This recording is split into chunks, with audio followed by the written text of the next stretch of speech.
모든 영광과 존귀와 찬양받기에 합당하신 우리 주 하나님 아버지, 허물 많고 한계가 많고 그리고 가물어 메마른 땅과 같은 우리들을 주님의 자녀 삼으시고 백성 삼아주시니 너무나도 감사합니다. 주님의 부르심을 따라, 주님의 인도하심을 따라 이 자리에 나온 우리 한 사람 한 사람을 이 시간 만나 주옵시고, 세상은 줄 수 없는 주님의 생명의 단비로, 성령의 단비로 우리들을 충족시켜 주옵소서.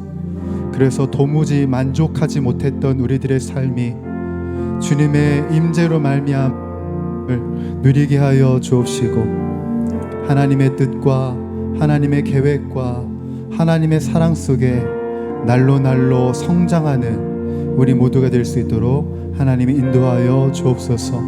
그렇게 우리 가운데 역사하실 주님을 기대합니다. 주님, 이곳 가운데 좌정하여 주셔서 우리를 통치하시고 이끌어 주옵소서. 우리 주 예수 그리스도의 이름으로 간절히 기도드리옵나이다. 아멘. 할렐루야. 우리 앞뒤 좌우에 계신 형제 자매분들께 이렇게 인사하겠습니다. 주님이 오늘도 동행하고 계십니다.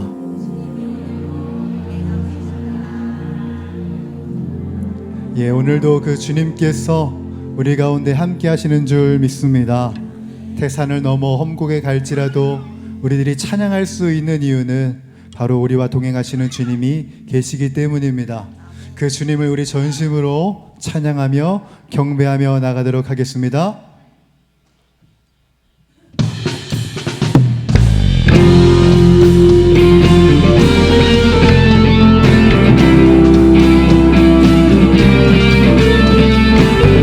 우리들을 빛 가운데로 인도하시는 주 하나님, 주님을 찬양합니다. 태산을 넘어 험곡에 가도 빛 가운데로 걸어가면 주께서 항상 지키시리로 약속한 말씀 변치 않네.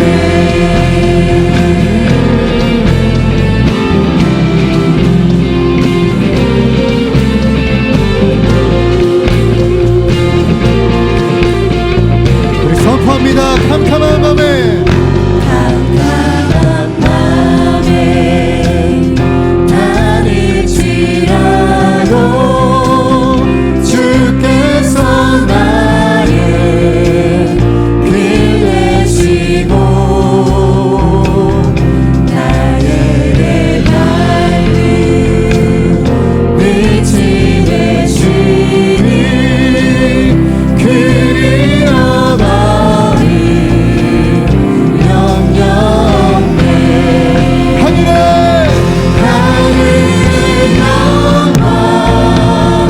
하늘의 영광 나의 맘속에 자고로 넘쳐.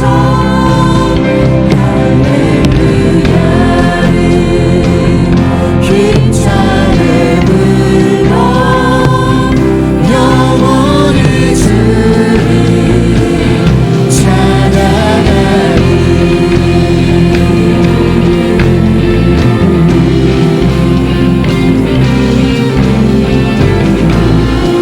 우리들의 광명한 빛이 되어주시는 주님을 찬양합시다.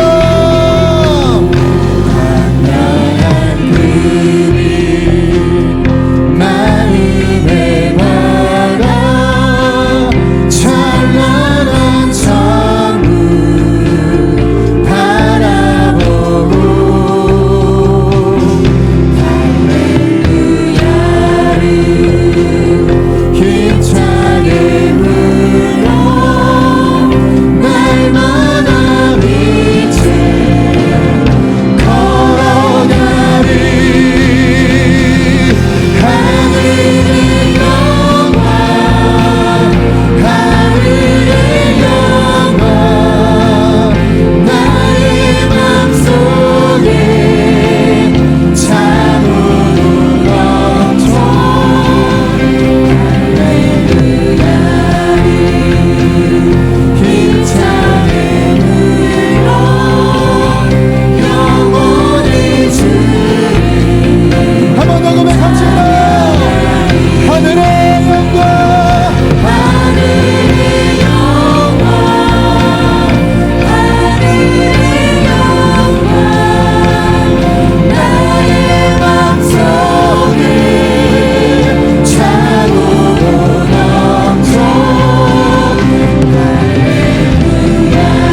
모든 것을 이기리 믿음 따라 믿음 따라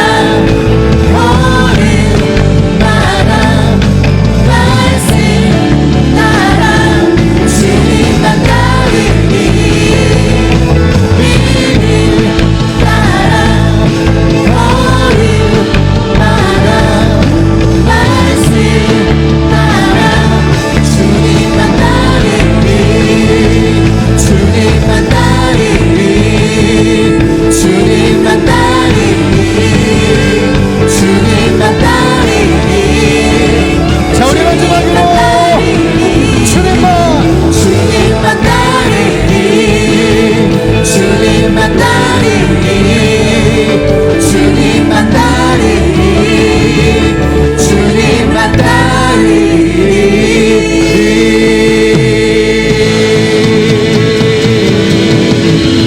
주님 오직 주님만을 따르며 나가겠습니다. 아멘.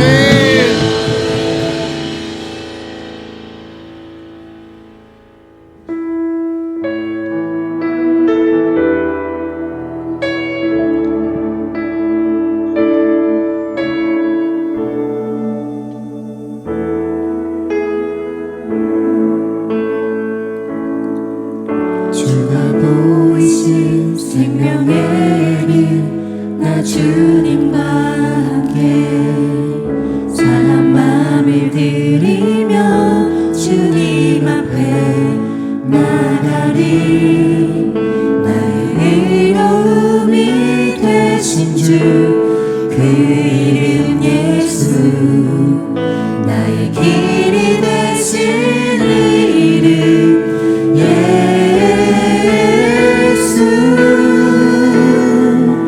나의 길 오직 그가 하시나니 나를 단련하신 후에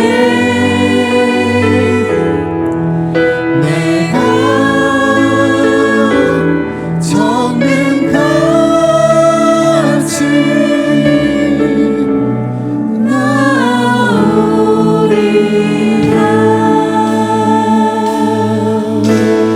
우리 함께 고백할까요? 주가 보이신 주가 보이신 생명의 길 나 주님과 함께 상한 맘을 들이며 주님 앞에 나가리 나의 의로움이 되신 주 그 이름 예수 나의 길이 되신 이름 예수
믿음으로 고백하겠습니다. 주와 함께 싸워 주와 함께 싸워 승리하리라. 날마다 믿음으로 나 살아가리.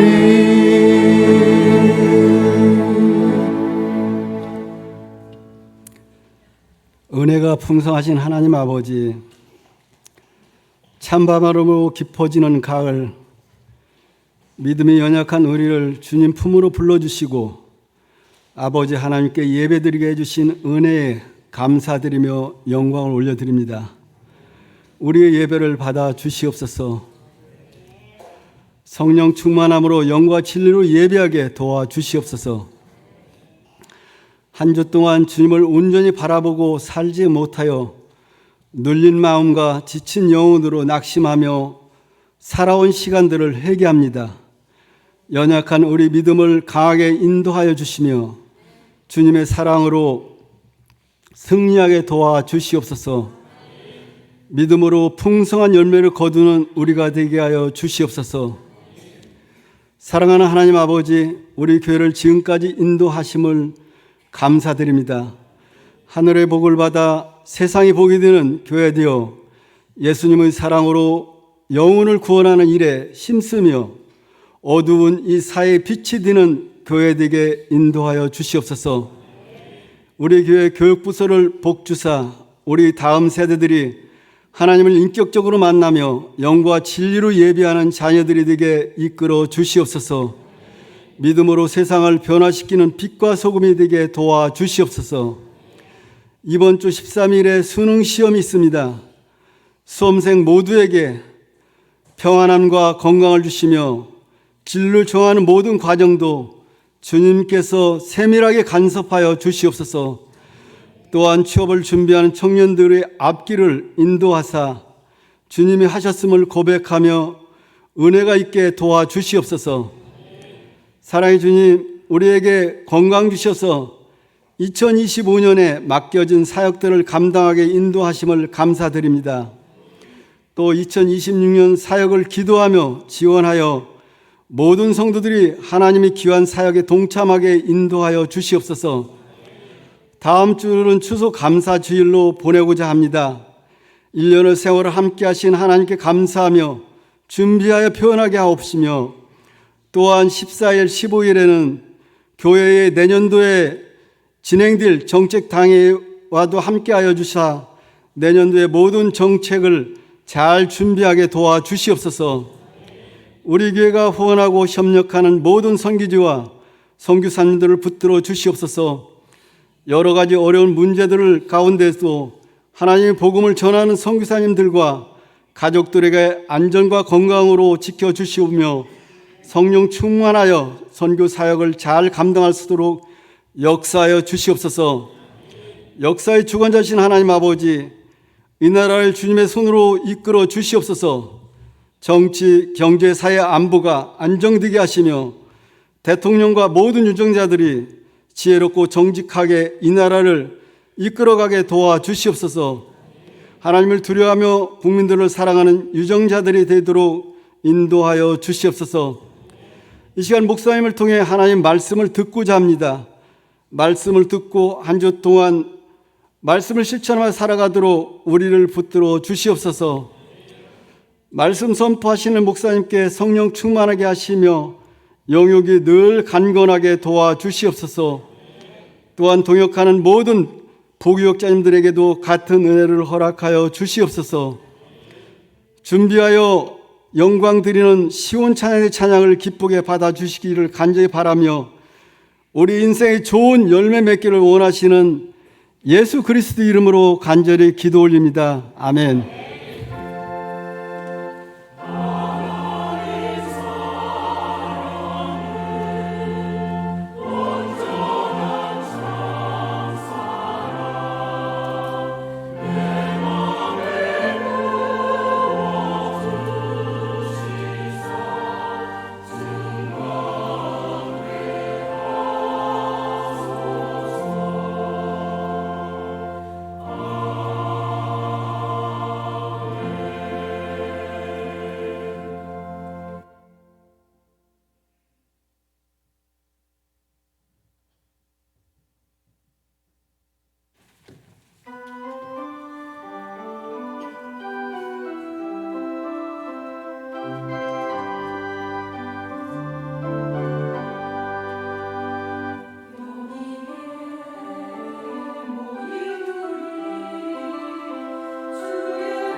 네, 귀한 찬양 감사합니다.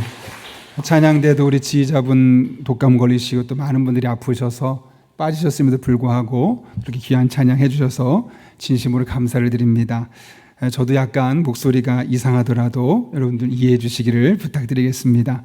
그리고 아울러 저는 이렇게 끝나고 갈 때 악수하는 거 참 좋아하는데 악수를 좀 오늘은 안 하려고 합니다. 혹시 저 때문에 여러분한테 또 감기 걸리면 안 될 것 같아서 그렇게 하니까 이해해 주시면 이 또한 감사하겠습니다. 계속해서 주부 참가하실 때 여러분 앞에 교회 소식 전합니다. 우리 교회를 방문하신 모든 분들 주님의 이름으로 환영합니다. 등록 원하시는 분 말씀하시면 저희가 친절하게 도와드리도록 하겠습니다. 다음 주는 추수감사 주일 예배로 드리게 됩니다. 그래서 우리가 이 추수감사 주일 봉투에다가 꼭 3개 정도씩 감사 제목을 지난 한 해를 돌아보면서 이건 정말 감사하다, 또 앞으로 감사하고 싶은 것까지 하나 쓰시면서 꼭 써오시면 좋겠고요. 그리고 다음 주일을 기점으로 우리가 40일 동안 성탄절까지 감사 노트에 감사를 쓰려 합니다. 자세한 내용은 다음 주에 설명드리려 하고요. 또 우리가 주일에 이제 어려운 이웃들에게 과일을 나누는 시간을 갖는데 개인적으로 가져오신 분들은 주일까지 가져오셔서 1층 로비에 놓으시면 되고요.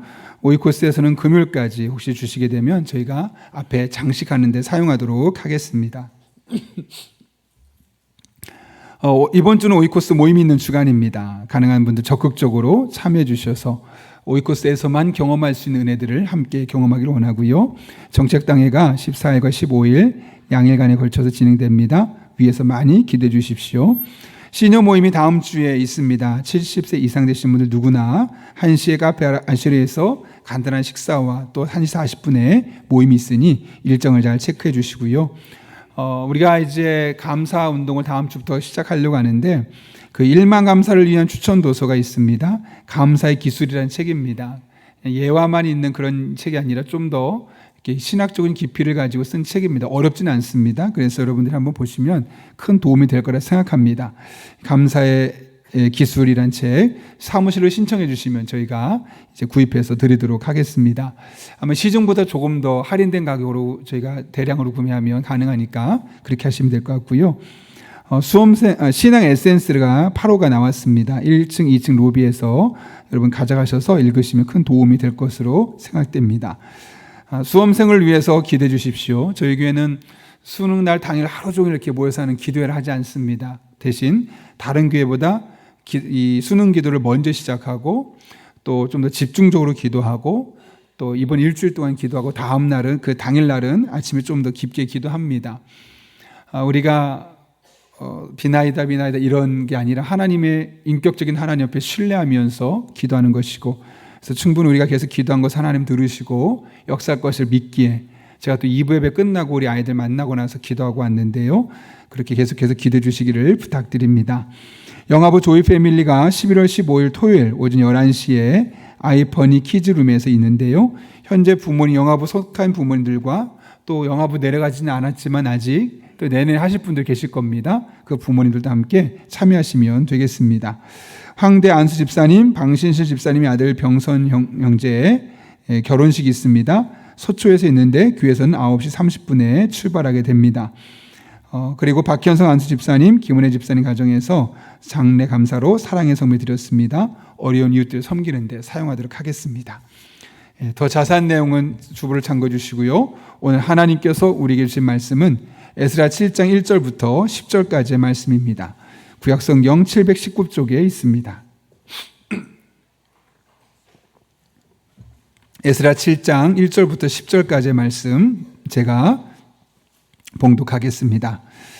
이 일 후에 바사왕 아닥사스다가 왕위에 있을 때 에스라라 하는 자가 있으니라. 그는 스라야의 아들이요 아사라의 손자요 힐기야의 증손이요 살룸의 현손이요 사독의 5대 손이요 아이둡의 6대 손이요 아마랴의 7대 손이요 아사라의 8대 손이요 무라요스의 9대 손이요 스라이야의 10대 손이요 우시엘의 11대 손이요 붓기의 12대 손이요 아비수아의 13대 손이요 비느하스의 14대 손이요 엘라살의 15대 손이요 대제사장 아론의 16대 손이라. 이 에스라가 바벨론에서 올라왔으니 그는 이스라엘의 하나님 여호와께서 주신 모세 율법에 익숙한 학자로서 그의 하나님 여호와의 도우심을 입음으로 왕에게 구하는 것은 다 받는 자이더니 아닥사스다 왕 제7년에 이스라엘 자손과 제사장들과 레위 사람들과 노래하는 자들과 문지기들과 느디닌 사람들 중에 몇 사람이 예루살렘으로 올라올 때 이 에스라가 올라왔으니 왕의 제7년 다섯째 달이라. 첫째 달 초하루에 바벨론에서 길을 떠났고 하나님의 선한 손에 도우심을 입어 다섯째 달 초하루에 예루살렘에 이르니라. 에스라가 여호와 율법을 연구하여 준행하며 율례와 규례를 이스라엘에게 가르치기로 결심하였더라. 아멘. 이것은 하나님의 말씀입니다. 우리 시간 함께 기도하고 하나님의 말씀 나누겠습니다. 거룩하신 아버지 하나님, 오늘도 우리를 불러주신 은혜를 감사를 드립니다. 말씀 듣는 이 시간 우리의 닫혀있던 문을 열어주시고 피곤한 마음을 깨워주시고 하나님의 말씀을 들을 때 내게 주신 말씀을 들려지는 복된 시간 되게 도와주시고 이 말씀의 은혜와 능력이 우리들의 삶에 현실의 삶에서 구체화되는 은혜의 시간 되게 하여 주옵소서. 함께 하실 간절히 바라옵고 예수님의 이름으로 기도하옵나이다. 아멘. 우리 한번 앞뒤 좌우 있는 분 이렇게 인사해 볼까요? 당신은 하나님께서 주목하고 계십니다. 이렇게 인사하겠습니다.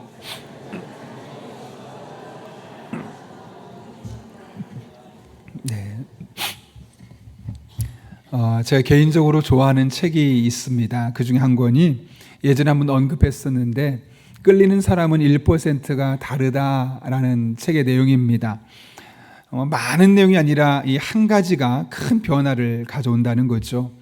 그 중에 가장 눈에 들어왔던 한 대목이 있었는데 이런 내용입니다. 삶이 만족스럽지 않다면 제일 먼저 사람들과의 관계를 돌아보아야 한다.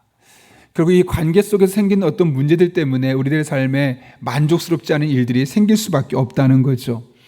그러면서 한 모 기관의 통계를 인용하는데 한국의 CEO 500명에게 물어봤습니다. 당신이 이 회사의 대표가 되는 데까지 어떤 요소가 가장 중요했습니까? 라고 했을 때 첫 번째가 대인지능이었습니다. 다른 사람과 관계를 잘 맺는 능력이 중요하다는 거죠. 결국 다른 말로 해보면 이 세상에서는 누군가 관계를 잘 맺는 사람들을 인정해주고 그런 사람들을 들어 쓰는 그런 역할들이 일어나는 겁니다. 이 책을 읽으면서 문득 이런 생각이 들었습니다. 사람들은 다른 사람과 좋은 관계를 맺는 사람, 그런 사람을 인정해주고 그런 사람을 들어 쓰는데 그렇다면 하나님은 어떤 사람을 인정하고 또 하나님은 어떤 사람과 함께 일하고 싶으실까? 그런 생각을 한번 해보았습니다. 여러분, 하나님은 어떤 사람을 좋아하고 그 사람을 인정하며 어떤 사람을 통해서 일하고 싶으실까요? 당연히 하나님과 좋은 관계를 맺는 사람이겠죠. 대인지능이 높은 사람이 쓰임받는 것처럼 대하나님 지능, 하나님과 관계의 지능이 높은 사람이 결국 하나님께서 들어 쓰신다는 겁니다. 물론 개인이 갖고 있는 특성들이 있을 수 있습니다. 열정이 있을 수 있고 그 사람 갖고 있는 실력이 그 사람을 쓰는데 중요한 요소가 되긴 하지만 가장 중요한 것은 하나님과 과연 좋은 관계, 바른 관계를 맺고 있느냐 그렇지 않느냐가 가장 중요한 기준이 되는 것이죠. 우리가 그런 맥락에서 오늘 본문의 말씀 함께 살펴보려고 합니다.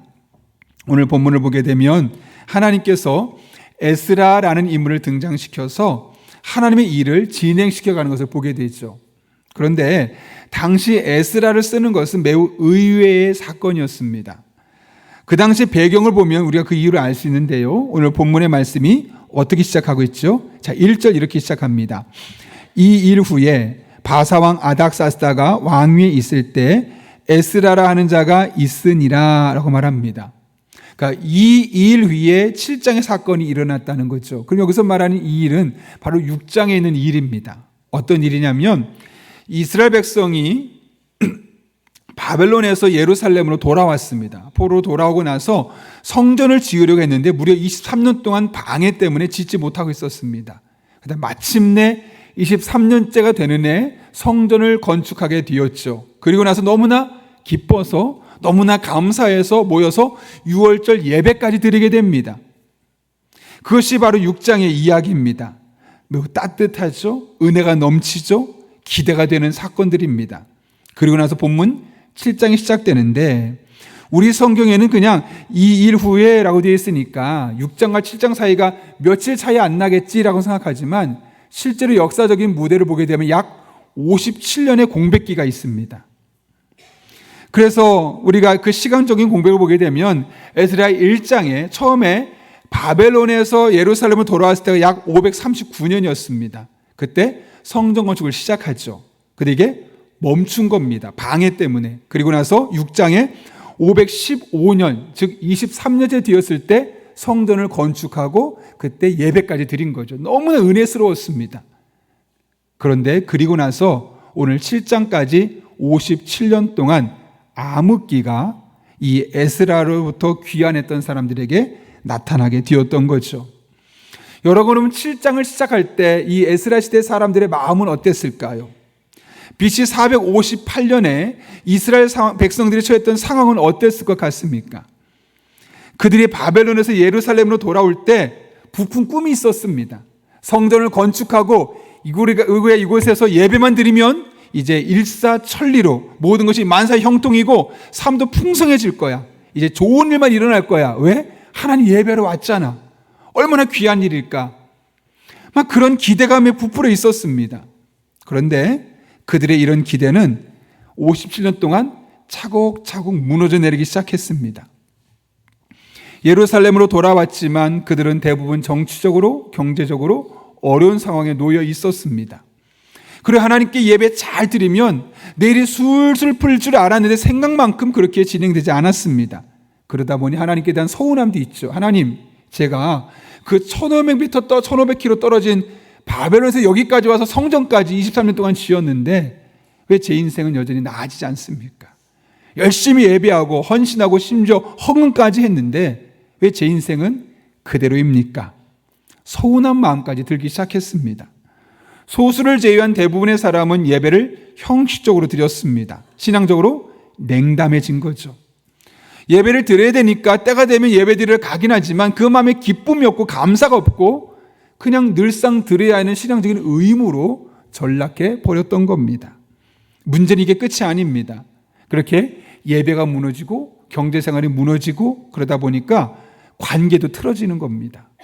처음에 그들이 80년 전에 내려올 때 어땠냐면 우리 손을 꼭 잡고 가서 성전 같이 지읍시다.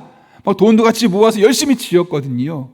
그런데 점점 경제적으로 힘들어지고 영적으로도 연약해지다 보니까 사람들 사이에 갈등이 생기는 겁니다.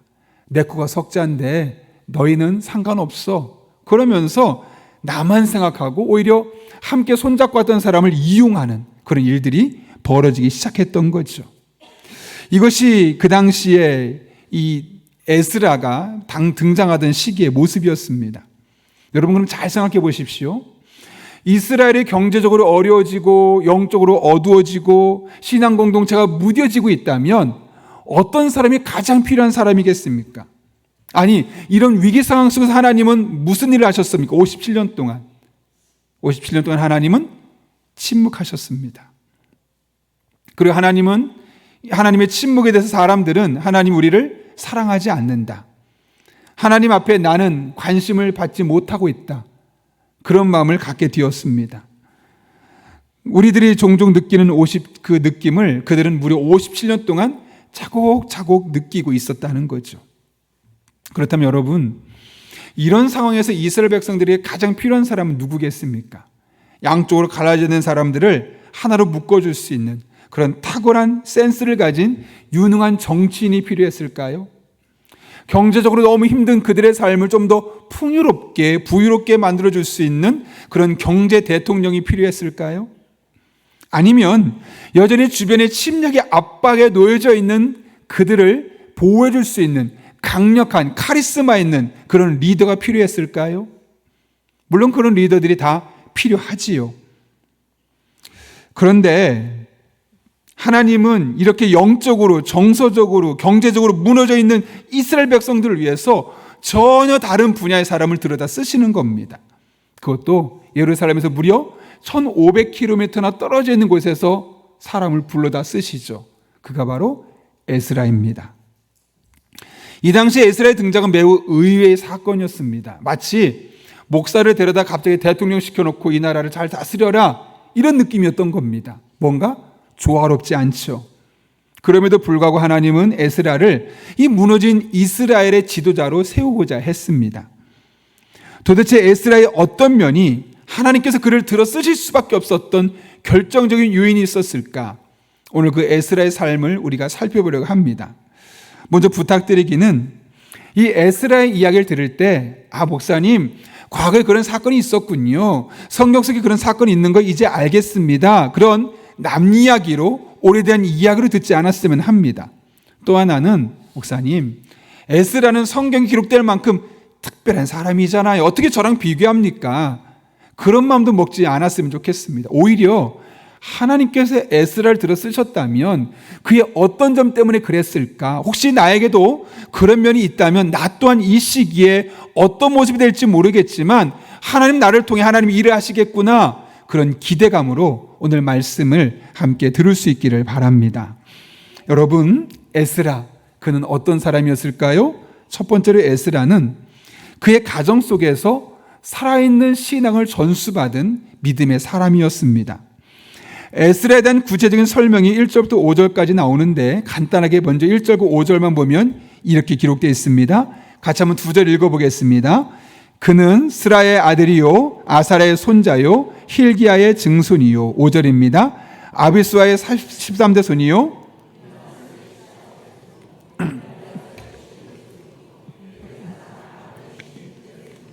네, 제가 이제 자꾸 목이 마르다 보니까 입술이 마르다 보니까 잠깐 발음이 꼬이는 면이 있어서 여러분들 이해해 주시길 부탁드리고요.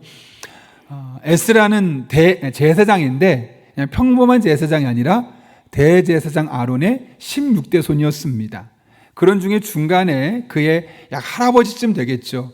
약 70년 전에 바벨론에 잡혀갔던 겁니다. 그곳에 끌려가서 그곳에서 태어나서 바벨론에서 성장했죠.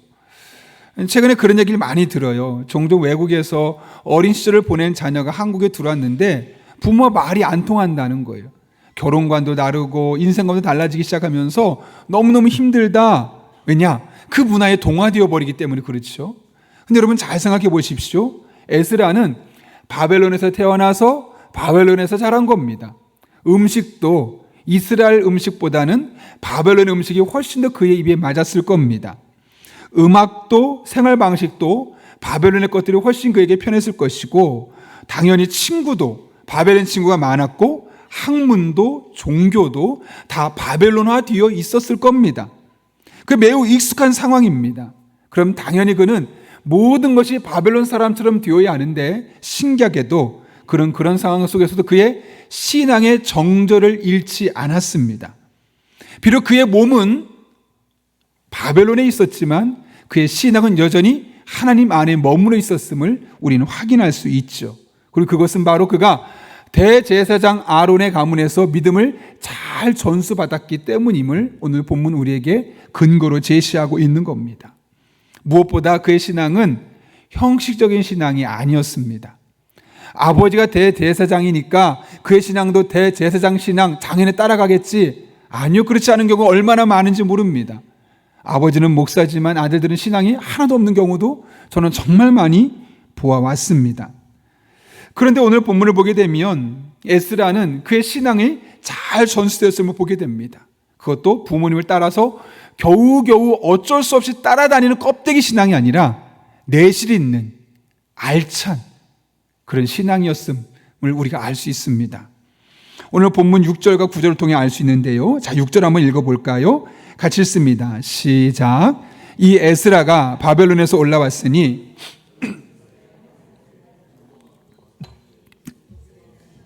읽으시면 됩니다. 그의 하나님 여호와의 도우심을 입음으로 왕에게 구하는 것은 다 받는 자이더니. 아멘. 여러분, 제가 말씀 왜 읽으라고 할까요? 여러분, 평상시에 말씀 잘 안 읽으시잖아요. 요때라도 읽으면서 말씀을 더 기억하자. 그러니까 따라와 주시는 게 좋습니다. 자, 보시면 에스라에 대해서 뭐라고 말하냐면 그의 하나님 여호와의 도우심을 입음으로 왕에게 구하는 것은 다 받았다라고 말합니다. 다시 말하면 이 에스라의 삶 속에서는 하나님께서 들어주셨던 일들이 참 많았다는 거죠. 한두 번이 아니라 이것도 하나님 도와주셨네, 하나님의 은혜네. 그런 간증거리들이 많았다는 거예요. 뿐만이 아닙니다. 그가 바벨론에서 예루살렘으로 올 때도 이런 일이 한 건 있었어요. 바벨론에서 예루살렘을 오는 길은 약 1500km입니다.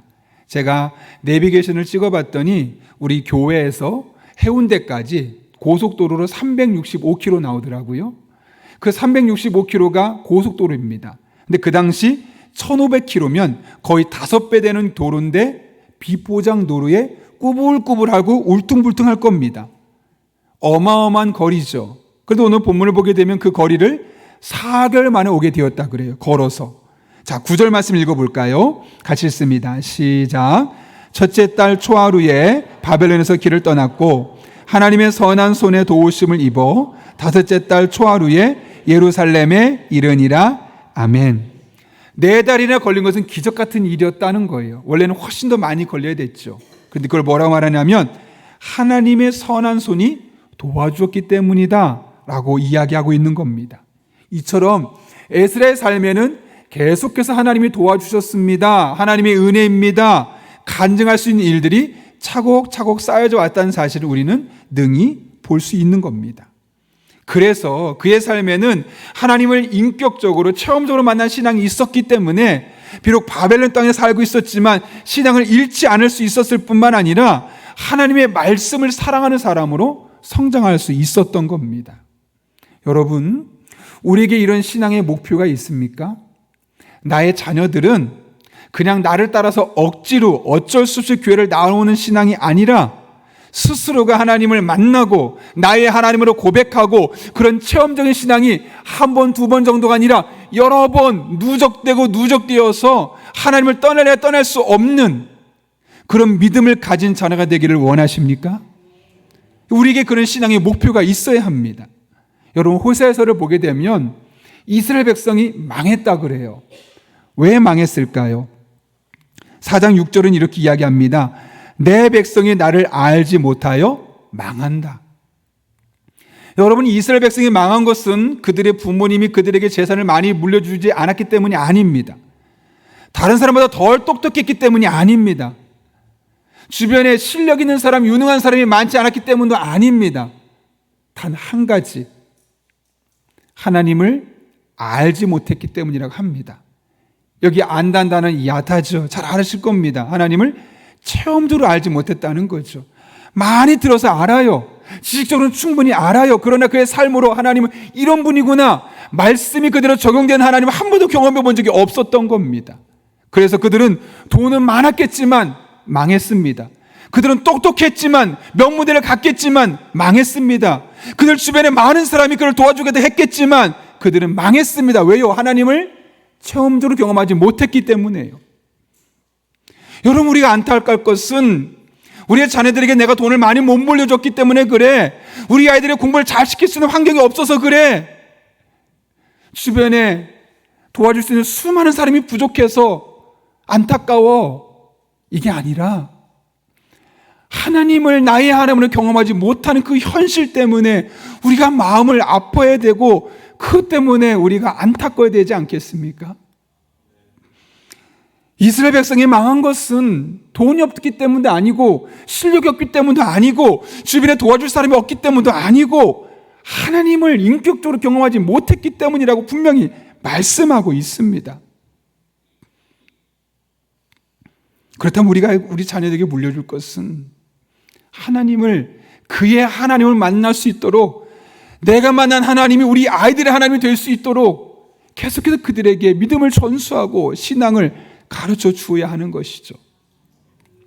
제가 얼마 전에 한 권사님 간증했었을 겁니다. 30대 초반에 남편이 군인이었는데 세상을 떠나서 혼자 세 아이를 키우는데 너무너무 힘들었고 하루에 일을 2개를 해야지만 애들을 키울 수 있어서 하나님 앞에 기도하고 싶지만 기도할 수 없어서 새벽에 목사님 앞에 찾아가서 내가 새벽에 종칠 테니까 저한테 이걸 맡겨달라고. 그러면서 그렇게 기도하면서 하나님의 은혜 가운데 놀랍게 하나님께서 그 가정을 세워주셨던 이야기 얼마 전에 했던 거 기억하실 겁니다. 오늘 하는 이야기는 그 뒤에 2편입니다. 그분의 며느리 이야기입니다. 그분의 며느리가 어느 날 새벽기도 저를 찾아왔습니다. 그리고 목사님, 제가 새벽기도에 반주하고 싶습니다. 왜요? 제 남편을 위해서, 우리 아이들을 위해서 기도해야 되는데 너무 기도가 안 됩니다. 저희 그 당시에 교회는 장유동이었고 그분의 집은 평창동이었는데 너무 멀지 않습니까? 새벽에 오는 게 너무 힘든 거예요. 그러니까 너무 힘들어서 자꾸 마음은 먹지만 기도할 수 없다는 거예요. 근데 어머니 이야기를 들으니 그렇게 새벽에 종을 쳐서라도 새벽에 깨우면서 기도했더니 하나님께서 은혜 주신 것을 제가 듣고 가만히 있을 수가 없어서 저도 저희 남편을 위해서, 저희 아이들을 위해서 그렇게 기도하기 위해서 제가 새벽에 반주하겠습니다. 그래서 원래 오르간 반주를 다른 분이 했었고 안 될 땐 피아노 쳤었거든요. 그러니까 본인이 오르간을 치시겠다는 거예요. 그래서 오르간을 혼자 치면서 매일 새벽에 나오시는 거예요. 혼자 기도하다가 방언 은사도 받고 그렇게 기도하면서 남편이 또 새로운 길도 열리고 두 아이도 해외 또 유학을 가게 되면서 또 다른 길이 열리기 시작하고 정말 그들의 삶 가운데 하나님의 은혜입니다. 하나님 하셨습니다. 이 간증이 시어머니의 그 체험적인 신앙이 며느리에게 고스란히 물려지게 되었던 거예요.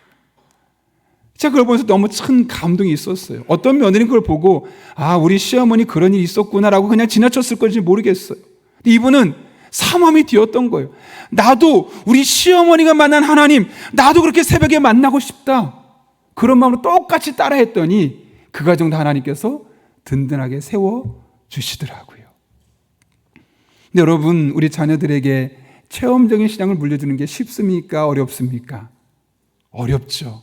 목사님 저도 쉽지 않아요. 그래서 제가 올해 프로젝트 하나를 가동 중에 있습니다. 그게 뭐냐면 크게 3가지 기도 제목이 있는데 이 3가지 기도 제목을 놓고 아내랑 저랑 계속 기도하고 있습니다. 우리들의 마음의 소원은 뭐냐면 하나님, 올 한 해 이 3가지 기도 제목을 다 응답되는 과정을 통해서 정말 하나님께서 압도적으로 우리와 함께 하고 계시다는 사실을 우리가 먼저 경험하게 도와주시고 우리 아이들에게 이 하나님을 소개하고 간증할 수 있게 해주십시오. 2개가 응답이 됐습니다. 별로 놀라지도 않으셔요. 2개 가지고 목사님 뭐 그러세요? 이러시는데.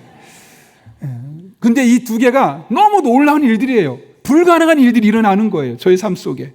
그래서 아이들에게 야, 이렇게 된 것 봐. 아이들도 진짜요? 진짜요? 그래. 엄마 아빠 기도했잖아. 저는 3가지 기도했는데 아내는 4가지 기도했대요. 근데 아내가 1가지 응답이 안 됐어요. 그래서 저랑 지난주에 계속 머리를 맞대고 왜 그럴까? 애들한테 이야기해주고 있어요. 야, 이걸 놓고 기도했는데 응답이 안 됐다? 근데 보니까 이걸 준비하는 과정 중에 새로운 길이 보이지 않았느냐? 하나님께서 아마 이것 놓고 기도하게 했나 보다. 그러면서 아이들에게 설명을 해주는 거예요. 혼자 기도하고 끝나는 게 아니라 그렇게 지금 경험했던 것을 계속 이렇게 응답됐고 이렇게 되어가고 있고 그러니 너희도 함께 기도하자. 그래서 3번째 기도는 아이들과 저희 5가족이 함께 기도하고 있어요. 왜냐, 이거는 우리 모두의 체험이 되었으면 하겠다. 그런 마음으로. 쉽지는 않지만 이런 과정을 통해서 우리 아이들이 조금씩 하나님을 가까이 할 수 있는 길들이 열려지게 되는 거죠. 제가 최근에 한 유튜브를 잠깐 보면서 야구 선수 다큐멘터리가 있더라고요. 그 야구 선수가 아주 유명한 사람이에요. 근데 보니까 그 야구 선수의 아들도 야구를 하고 있는 거예요. 그래서 부모님에게 인터뷰합니다. 아들이 야구 선수가 되길 원하셨습니까? 아니요. 왜요? 제가 야구 선수 해보니까 너무 힘들다는 거예요. 그래서 내 아이만큼은 절대로 운동선수가 안 되었으면 하는 마음이 있었다는 거죠. 부모 마음에는. 근데 보니까 어느 날 얘도 똑같이 운동하고 있더라는 거예요. 왜 그런가 봤더니 늘 본 게 아빠가 운동하는 거예요. TV에 나오는 모습, 유니폼 입고 오는 모습, 놀 때도 함께 야구하며 놀고. 그러니까 그 아이 머릿속에는 야구 이게 박혀 있는 거예요. 그래서 자연스럽게 야구가 그가 선택하는 길이 되었던 거죠. 또 아버지가 계속 도와주니까 아무래도 그 길에서 성공할 확률이 훨씬 더 높을 수밖에 없죠. 왜요? 그 길을 가봤으니까요. 저는 우리의 이 신앙생활이 그런 거라고 생각합니다. 우리의 신앙도 결코 다르지 않습니다. 우리가 신앙생활하는 것은 우리 아이들에게 어쩌면 체험학습 같은 겁니다. 우리가 하나님을 믿고 살아가는 이 과정들을 내가 은혜를 경험할 뿐만 아니라 함께 공유하고 함께 나누다 보면 이 내가 만난 하나님이 우리 아이들에게 결코 어색한 하나님이 아닐 겁니다. 그리고 어느 순간 그 하나님이 우리 아이들의 하나님이 되어 있는 것을 우리는 반드시 목도하게 될 것입니다. 여러분, 그런 사모함을 가지십시오. 우리 아이들이 하나님을 머리로만 아는 것이 아니라 내가 만난 것만큼, 아니 내가 만난 것 이상으로 만날 수 있기를 사모하며 기도하며 여러분이 만난 하나님을 적극적으로 증언하고 전파할 수 있길 바랍니다. 반드시 하나님께서 여러분의 아이들을 여러분만큼, 여러분보다 훨씬 훌륭한 신앙인으로 세워 주실 것입니다. 하나님께서 절망과 위기의 때 뽑아 쓰신 사람이 에스라죠. 그가 어떤 사람이었는가? 두 번째로 그는 말씀의 능력을 경험했던 사람입니다. 여러분, 오늘 본문 이어지는 6절 말씀 보십시오. 에스라에 대해서 뭐라고 묘사하는지 이렇게 설명합니다. 같이 한번 읽겠습니다. 시작. 이 에스라가 바벨론에서 올라왔으니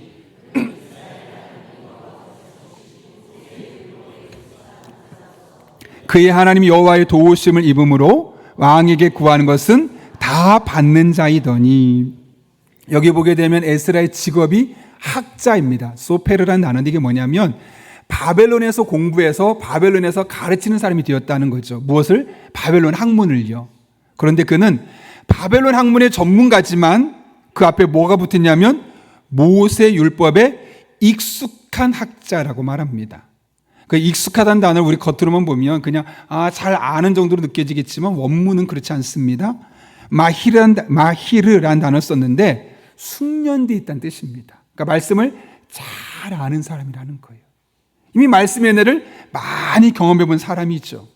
그래서 그가 생각해 보니까 이 말씀의 은혜는 나만 알아서는 안 되겠다. 이 은혜는 우리 이스라엘 모든 백성들이 지금 이 위기의 때 이때 꼭 알아야 되겠다 생각했던 겁니다. 그래서 오늘 본문 10절 말씀 보게 되면 그들을 가르치기로 결심했다고 그러죠. 한번 읽어볼까요? 같이 읽습니다. 에스라가 여호와 율법을 연구하여 준행하며 율례와 규례를 이스라엘에게 가르치기로 결심하였더라. 아멘. 제가 지난주 월요일에 감기가 갑자기 확 올라와서 이제 병원에 갔습니다. 그랬더니 다 진단하고 나서 약을 처방을 해주더라고요. 한 이틀 정도 먹고 나니까 너무 좋아졌어요, 몸이. 이제 다 나았다. 3일째 됐더니 갑자기 몸이 또 뚝 떨어집니다. 목이 열이 나기 시작하고 기침이 나기 시작하고 가래가 나오기 시작하고. 그래서 의사를 찾아갔더니 선생님이 딱 보더니 약을 바꿔주더라고요. 상황이 바뀌었으니까 다른 약을 먹어야 됩니다 라고 말을 하더라고요. 여러분, 의사도 환자의 상황에 따라서 약을 조제하죠. 때로는 약을 바꾸기도 합니다. 하물며 하나님은 우리들의 삶에 어디에 문제가 있고 왜 내가 지금 이런 일을 겪어야 되는지를 알고 계시고 그걸 또 어떻게 회복시켜야 될지를 누구보다 정확하게 알고 계신 영혼의 의사이십니다. 그 하나님께서 영적으로 지금 무기력해져 있는 이스라엘, 경제적으로 피폐해져 있는 이스라엘, 미래에 대해서 전혀 기대하지 않고 절망하고 있는 그 이스라엘에게 보내신 처방전은 무엇이었습니까? 바로 하나님의 말씀이었다는 거죠. 우리가 보기에는 목사님, 그들 경제적으로 너무 힘들잖아요. 그러면 금융치료가 필요합니다. 돈이 필요해요. 맞습니다. 목사님, 그들의 마음이 너무 황폐해졌습니다. 지금 서로 관계도 안 좋지 않습니까? 상담이 필요하고 위로가 필요합니다. 맞습니다. 그러나 여러분, 금융치료는 잠깐입니다. 좋아지면 잠깐 좋아지겠지만 또 경제적으로 어려지면 또 어려질 수밖에 없고 또 그것 때문에 힘들어지는 겁니다. 마음치료도 마찬가지입니다. 잠깐 마음은 좋아지겠죠. 기뻐지겠죠. 그러나 또 다른 어려움이 생기면 그 마음은 또 저 절망의 심연으로 들어갈 수밖에 없습니다. 하나님이 아셨던 겁니다. 아무리 금융치료 해봤자 그 일회용이고 아무리 마음치료 해봤자 그 일회용이고 꾸준히 그들을 치료하고 완벽하게 그들을 유지시킬 수 있는 것은 하나님의 말씀밖에 없다.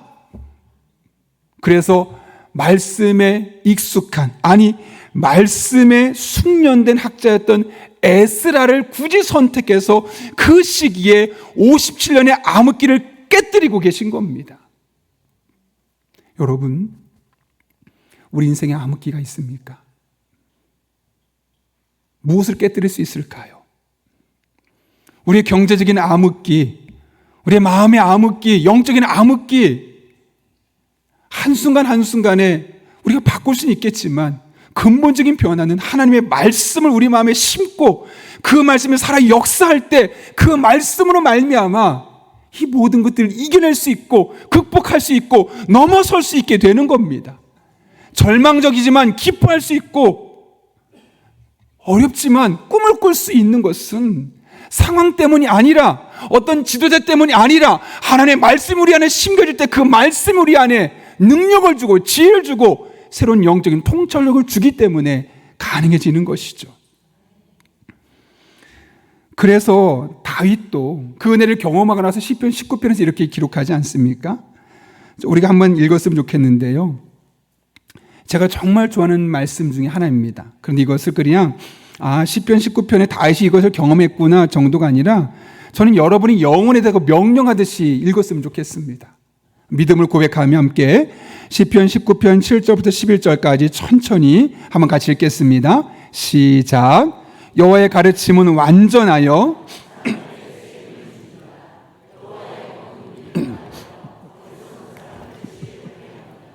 여호와의 율법은 올바르며 사람들의 마음에 기쁨을 줍니다.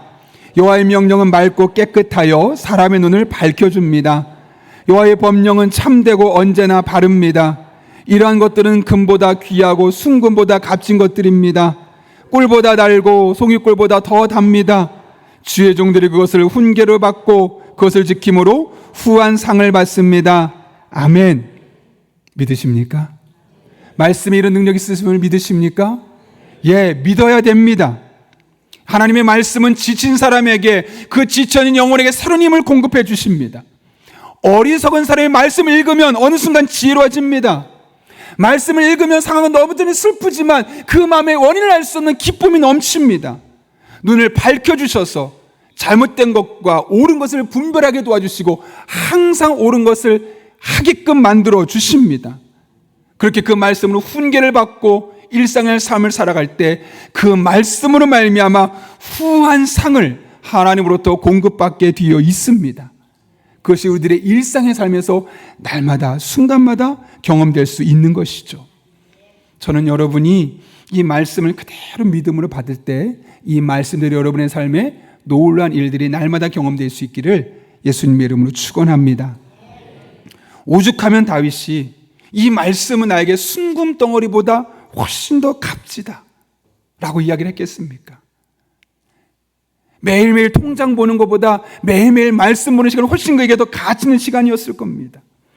하나님의 말씀을 내 삶에 매일매일 적용시키고 그 말씀이 뿌리를 내려가고 그 말씀이 열매를 맺는 것을 그는 날마다 누리면서 그래 이 기쁨이지 이 즐거움이지 이 만족함이지 비록 경제생활은 내가 원할 만큼 되지 않아도 부부관계 내가 원할 만큼 되지 않아도 내 자녀인생 내가 원할 만큼 풀리지 않아도 그래 이거지 그러면서 하루하루 믿음으로 버텨내고 견디다 보면 어느 순간 하나님께서 그 모든 일을 합력해서 선을 이루심을 마침내 경험하게 되는 것, 이것이 믿음의 사람들이 말씀을 묵상할 때 주어지는 놀라운 은혜지요. 저는 특별히 오늘은 다른 때와 다르게 여러분 말씀을 묵상하십시오, 설교 말씀 잘 들으십시오 그렇게 말하지 않으려고 합니다. 오늘은 여러분에게 강력하게 권면하는데 하나님의 말씀을 여러분의 삶에 선포하십시오. 그렇게 될지어다. 제가 최근에 그리스도인의 생각 사용법이라는 책을 읽고 있어요. 그 책을 보게 되면 사실 우리들의 마음속에 다양한 부정적인 감정이 생기잖아요. 때로는 불안한 마음, 우울한 마음, 좌절감, 화, 분노, 때로는 분주함, 이런 다양한 감정들이 우리 마음에 생기거든요. 그런 감정들을 우리가 어떻게 잘 극복할 수 있을 것인가, 물론 여러 가지 방법들이 있겠지만 그 중에 한 가지는, 가장 강력한 한 가지 방법은 하나님의 말씀을 붙들고 그 말씀을 갖고 내 삶에 선포하는 거죠. 나에게 명령하는 거죠. 그럴 때 그 말씀의 능력이 나를 치유하고 나를 회복시킨다는 거예요. 제가 경험했잖아요. 불면증이 있을 때, 그리고 제가 공황장애로 한 달 동안 고생할 때 말씀 붙들고 말씀으로 선포하고 찬양하고 부르고 계속 믿음을 고백했던 하나님이 한 달만 회복시켜 주셨잖아요. 이 책을 보게 되면 에스겔서 37장 이야기를 해요. 많이 들어보셨죠? 하나님께서 에스겔을 한 골짜기로 데려갑니다. 갔더니 뼈가 쫙 쌓여 있어요. 막 다 흩어져 있는 뼈죠. 이미 다 죽었고 뼈도 말라 있던 겁니다. 하나님께서 묻습니다. 이 뼈가 살 수 있을까? 능히 살 수 있겠니라고 물어봅니다. 뭡니까? 딱 봐도 못 살죠. 근데 잘 돌아보면 우리들의 삶에 그런 절망감이 있지 않습니까? 어떤 분은 그런 얘기 하더라고요. 목사님, 저희 부부관계는 이미 끝났습니다. 그냥 이혼하지 않고 그냥 살기만 해도 됩니다. 개선의 여지가 없고 그냥 조용하게 이렇게 살면 끝나면 됩니다. 어쩌면 마른 뼈를 바라보는 그런 마음이죠. 어차피 우리 관계는 회복될 수 없을 거야. 그냥 죽을 때까지 이렇게 갈 거야 라고 생각하는 분이 있을 거예요. 어떤 분은 자녀의 관계 속에서 쟤는 어차피 안 돼. 여태까지 수십 년 이렇게 살아왔으니까 앞으로 저렇게 살 거야. 에이, 그냥 포기해버리자. 그냥 마른 뼈처럼 우리 아이들을 바라보는 부모님도 있을 겁니다. 또 어떤 경우는 자신의 상황을 보면서 나는 현재까지 너무 어렵게 살았고 힘들게 살았으니 죽을 때까지 그냥 이렇게 살지도 몰라. 내 인생 그런 거지 뭐. 내가 원망할 것도 없고 그냥 그렇게 살다 그렇게 죽는 거 아니야? 마치 마른 뼈를 바라보듯이 부부관계를 바라보고 자녀의 관계를 바라보고 부모님을 바라보고 자신의 인생을 바라보는 분들이 얼마나 많은지 몰라요. 그런 사람에게 하나님 묻겠죠. 회복될 수 있을까? 다시 괜찮아질 수 있을까? 우린 그러겠죠. 하나님, 제가 수십 년 노력했는데 안 되던데요. 그래서 그냥 희망 고문 당하고 싶지 않아요. 그냥 이렇게 살래요. 솔직한 우리 마음 아닙니까? 안 바뀔 것 같지 않습니까? 근데 하나님 뭐라고 말씀하시냐면 생명을 불어넣겠다는 거예요. 다 죽었는데 말랐는데 끝난다고 생각하고 이제 그만두겠다고 하는데 아직 아니라는 거예요. 하나님 하시면 가능하다는 거예요. 그럼 이렇게 말씀하십니다. 37장 4절인데 같이 한번 읽겠습니다. 시작. 또 내게 이르실 때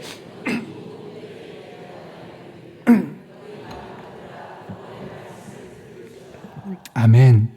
하나님께서 뭐라고 말씀하시냐면 대언하라. 내가 살아날 거라고 말했지 않느냐? 그러니 너는 그 말을 받고 그대로 네가 그 입술로 선포해라.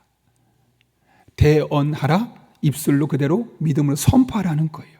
그랬더니 어떻게 합니까? 이 에스겔이 너희 마른 뼈들아 여호와의 말씀을 들을지어다. 하나님 주신 그 말씀 붙들고 그 말씀 그대로 선포해버렸습니다. 대언했습니다. 그냥 자신의 희망상을 이야기한 것이 아니라 그 말씀 그대로 붙들고 그 말씀을 그대로 선포했습니다. 대언했습니다. 어떤 일이 일어나든가요? 7절입니다. 같이 읽습니다. 시작. 이에 내가 명령을 따라 대언하니 대언할 때 소리가 나고 움직이며 이 뼈 저 뼈가 들어맞아 뼈들이 서로 연결되더라. 아멘. 언제요? 대언했을 때, 그 명령을 따라 대언했을 때, 그 명령을 따라 그 말씀 붙들고 믿음으로 선포했을 때 마른 뼈가 살아나기 시작했고 그 뒤에 보면 살이 붙기 시작했고 군대가 되었다고 에스겔서 37장에서 분명히 말씀하고 있죠. 이 일이 언제 일어났다고요? 하나님의 말씀을 대언했을 때, 믿음으로 받고 그 말씀 그대로 믿음으로 선포했을 때 그 말씀의 능력이, 그 말씀의 힘이, 그 말씀의 권세가 나타났다는 거죠. 여러분, 이 말씀의 능력이 가장 먼저 나타난 것이 어디냐면 하나님께서 천지를 창조하실 때였어요. 빛이 있으라 말씀하셨더니 그 말씀대로 빛이 생겼습니다. 예수님께서 세 사람의 죽은 사람을 살리셨어요. 그때 공통점이 있어요. 청년아, 내가 내게 말하노니 일어나라. 아이야, 일어나라. 나사로야, 나오라. 말씀하셨어요. 선포하셨어요. 그랬더니 대언한 말씀대로 죽었던 청년이 살아났고, 대언한 말씀대로 아이가 일어섰으며, 대언한 말씀대로 죽은 지 3일이나 지났던 나사로가 살아났다고 성경은 우리에게 증언하고 있습니다. 여러분이는 성경의 기적들을 왜 성경이 기록하셨을까요? 그런 일도 있다더라 일까요? 아니요. 하나님은 그렇게까지도 하실 수 있다는 거예요. 우리가 하나님의 말씀을 붙들고 말씀의 능력을 믿고 대언하며 말씀을 선포할 때 하나님 그 말씀을 들으시고 반드시 그 말씀대로 우리들의 삶에 놀랍게 역사하여 주실 것입니다. 하나님의 말씀에 능력이 있습니다. 그 말씀을 대언하십시오. 여러분의 삶에 적용하고 여러분의 말씀에 선포하시고 여러분의 환경을 선포하십시오. 그 말씀을 이루시기 위해서도 하나님 반드시 역사하여 주실 것입니다. 하나님의 말씀은 씨앗과 같다 그러죠. 언젠가는 반드시 열매로 이루어지게 되어 있습니다. 우리가 할 일은 말씀의 씨앗을 대언하며 선포하는 겁니다. 그럼 지금 당장 어떤 것은 이루어지겠죠. 그러나 어떤 것은 좀 시간이 필요하기도 합니다. 여러분 성경을 보게 되면 말씀을 농부가 씨앗을 뿌리는 것으로 비유합니다. 씨앗을 뿌리면 다 똑같은 시간에 자라지 않죠. 어떤 거는 빨리 자라고 어떤 거는 오랜 시간이 필요하기도 합니다. 마찬가지입니다. 어떤 경우는 저 같은 경우는 한 달 동안 찬송하고 말씀 붙들고 믿음으로 선포할 때 하나님께서 불면증도 고쳐주셨고 공황장애도 고쳐주셨습니다. 그러나 어떤 분은 1년, 2년, 10년 동안 아직 고쳐주지 않으실 수 있습니다. 그러나 그럼에도 불구하고 말씀 붙들고 선포할 때마다 하나님 함께 해주셔서 더 나빠지지 않았고 여전히 괜찮아지고 있고 언젠간 반드시 좋아질 수 있음을 우리가 확신할 수 있어야겠습니다. 오늘 말씀을 마칩니다. 하나님께서는 영적으로, 정서적으로, 경제적으로 암흑기를 지나고 있는 이스라엘 백성들을 회복시키기 위해서 말씀의 사람 에스라를 쓰셨습니다. 그는 부모님의 하나님을 나의 하나님으로 경험했던 사람입니다. 그는 하나님의 말씀의 능력을 친히 경험했고 이 말씀의 능력을 나만 알아서는 안 되겠다고 생각해서 다른 이들에게 가르치기로 결심했던 사람입니다. 우리에게도 이런 에스라의 삶이 펼쳐질 수 있기를 바랍니다. 그럴 때 하나님 반드시 우리를 들어 쓰실 겁니다. 언제 어디에서 어떤 방식으로 쓰는지를 알 수는 없겠지만 반드시 우리를 선택하실 것이고 우리를 통해 하나님께서 일하시는 것을 우리는 목도하게 될 것입니다. 우리 한 사람 한 사람이 그런 은혜 안에 살아갈 수 있기를 예수님의 이름으로 축원합니다. 그 전능하신 하나님의 은혜를 삼아하며 우리 함께 찬양하고 기도하겠습니다.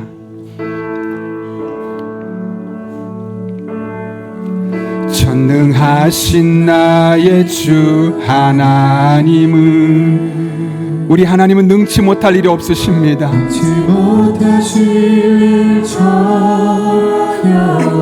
없네. 우리의 모든 기도를 들으시고 우리의 생각도 아시는 하나님께서 반드시 역사하여 주실 것입니다.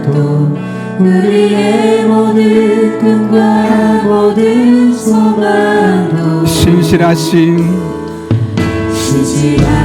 나의 주 하나님은 우리의 모든 괴로움 바꿀 수 있네.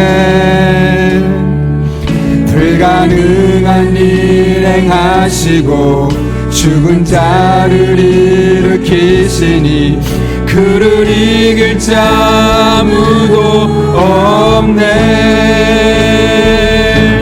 주의 말씀 의지하여 깊은 곳에 그물 던져 오늘 그가 놀라운 일을 이루시는 것 보라.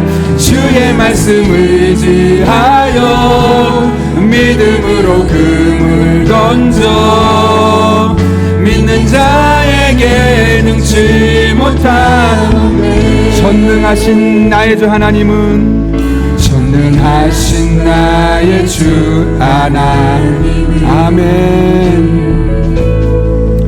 능치 못하실 일 전혀 없네.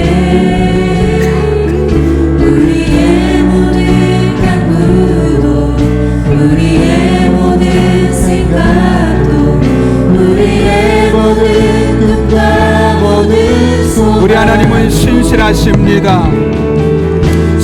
하신 나의 주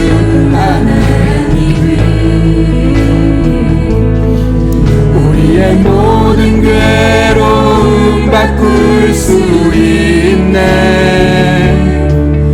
불가능한 일 행하시고 죽은 자를 일으키시니 그를 이길 자 아무도 없네. 주의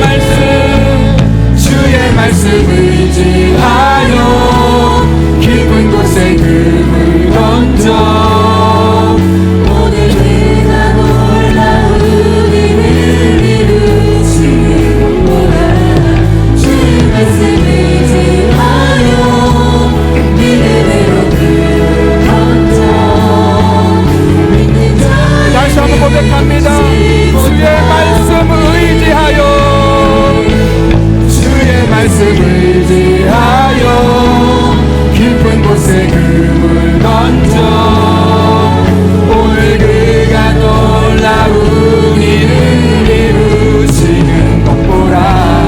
주의 말씀 의지하여 믿음으로 금을 던져 믿는 자에게 우리 다시 한번 고백합니다. 주의 말씀 의지하여 주의 말씀 의지하여 깊은 곳에 금을 던져 오늘 그가 놀라운 일을 이루시는 것 보라. 주의 말씀 의지하여 믿음으로 금을 던져 믿는 자에게 능치 못함 없네. 믿는 자에게 능치 한 번 더 찬양합니다. 믿는 자에게 능치 못함 없네. 우리 시간 함께 기도하실 때 말씀 붙들고 기도합니다. 우리 하나님은 전능하신 하나님이십니다. 하지 못하실 일이 전혀 없으신 분이십니다. 그 하나님 앞에 하나님 아버지 우리가 에스라 같은 신앙을 갖기를 원합니다. 나의 하나님, 우리를 살아계신 하나님이 나의 하나님이 되게 도와주시고 내가 만난 하나님이 우리 아이들 하나님 될 수 있도록 은혜를 베풀어 주옵소서. 무엇보다 하나님의 말씀의 능력을 경험하기를 원합니다. 말씀에 능숙한 자가 되기를 원합니다. 말씀을 읽을 때 우리 안에 기쁨 있게 하시고 지혜가 있게 하시고 눈을 밝혀주시고 하나님을 치유해 주시고 회복시켜 주셔서 하나님 놀라운 은혜를 날마다 경험하게 하여 주옵소서. 이런 믿음을 가지고 은혜를 삼아하며 간절한 마음을 함께 기도하겠습니다. 거룩하신 아버지 하나님, 오늘 에스라의 삶을 통하여 우리가 어떤 모습으로 살아야 할지를 깨닫게 하시는 은혜 진심으로 감사를 드립니다. 아버지 하나님, 나의 하나님을 만나 주시옵소서. 예배만 드리는 사람들이 아니라 예배 속에서 하나님은 나의 하나님으로 살아계신 하나님을 만날 수 있는 그런 은혜의 시간이 되게 하여 주옵소서. 아버지, 우리 자녀들을 위해 기도합니다.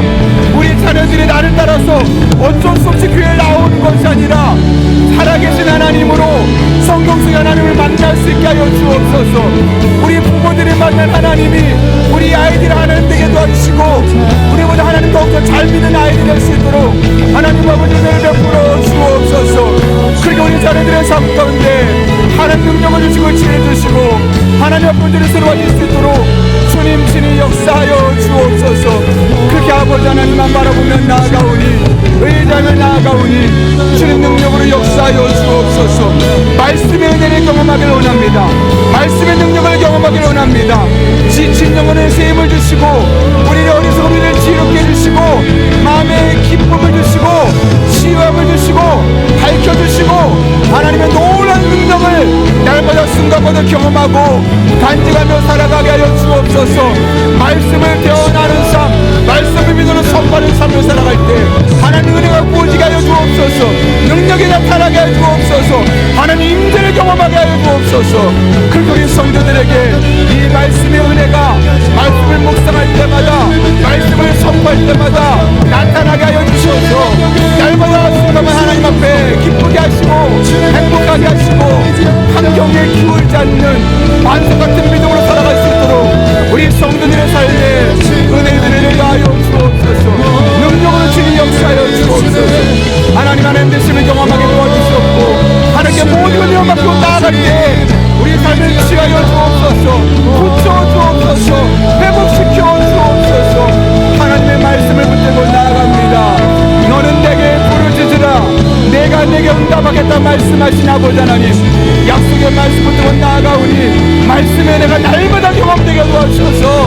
노란 하나님을 경험하게 하시고 간증하게 하시고 일상의 하나님과 동일한 성도될 수 있도록 하나님 아버지 함께하여 주옵소서. 우리 상한 성도들의 마음을 만져 주옵소서. 우울한 성도들의 마음을 만져 주시고 공황장애 떠나가게 도와주시고 아버지 마음에 든 절망감이 무너지게 하여 주시고 다시 꿈꾸게 하여 주옵소서. 다시 일어서게 하여 주옵소서. 믿음으로 선포하게 하시고 믿음으로 살아갈 수 있도록 도와주시고 그 말씀으로 말미암아 구원 하나님의 상을 공급받고 살아가는 하나님의 사람들 되게 하여 주옵소서. 그렇게 하나님을 바라보며 나아갑니다. 하나님을 의지하며 나아갑니다. 주님 이 시간 주님 함께하여 주옵소서. 아버지 우리들 붙잡아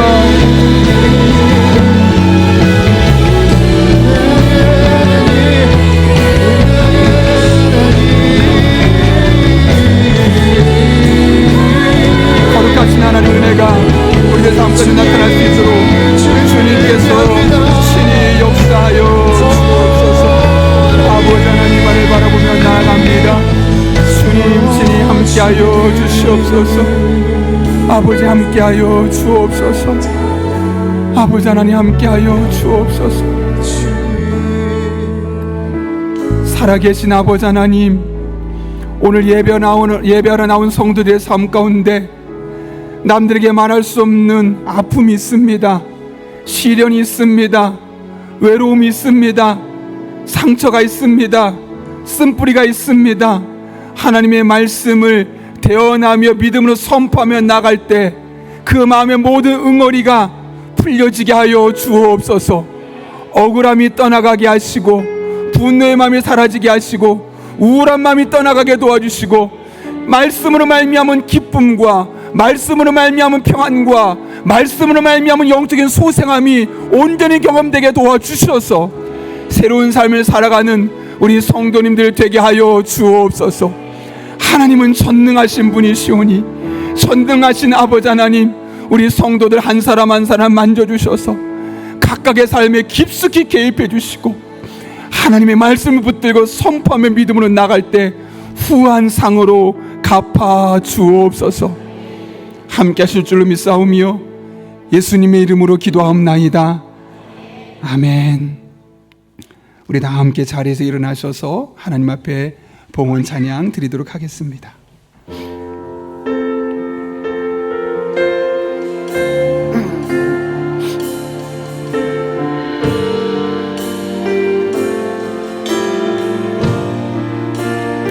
마음을 고백하며 함께 찬양합니다. 나의 모습 나의 소유, 나의 모습 나의 소유, 주님 앞에 모두 드립니다. 모든 아픔 모든 기쁨 내 모든 눈물 받아주소서.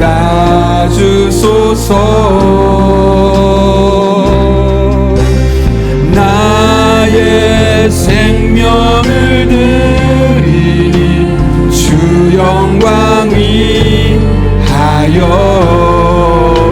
사용하옵소서. 내가 사는 날 동안에 주를 찬양하며 기쁨의 제물 되리. 나를 받아주소서. 어제 일과 내일 일도 어제 일과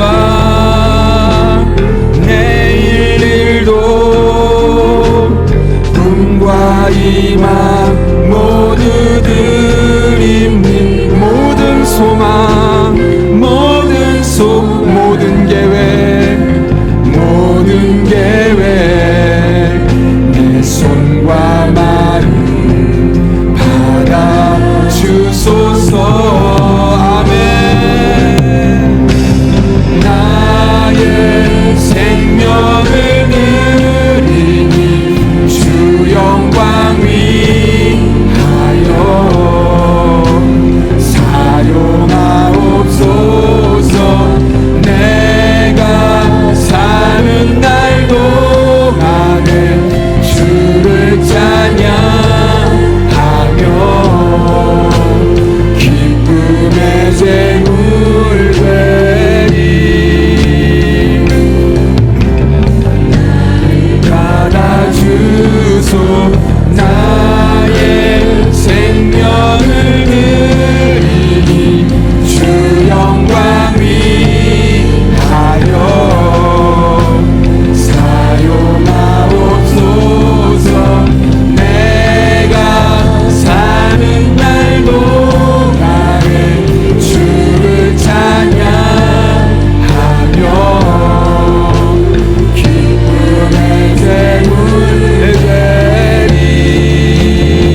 거룩하신 아버지 하나님, 우리들의 일상의 삶은 하나님을 떠날 수밖에 없는, 하나님을 원망할 수밖에 없는 일들이 계속 이어지고 있지만, 그럼에도 불구하고 늘 말씀으로 길을 제시하고 그 말씀을 붙들고 나갈 때마다 새로운 길에서 새로운 하나님을 만나게 도와주셔서 지난 일주일도 믿음으로 살게 하시고 오늘 이렇게 주님 앞에 나와 예배하게 하신 은혜 진심으로 감사를 드립니다.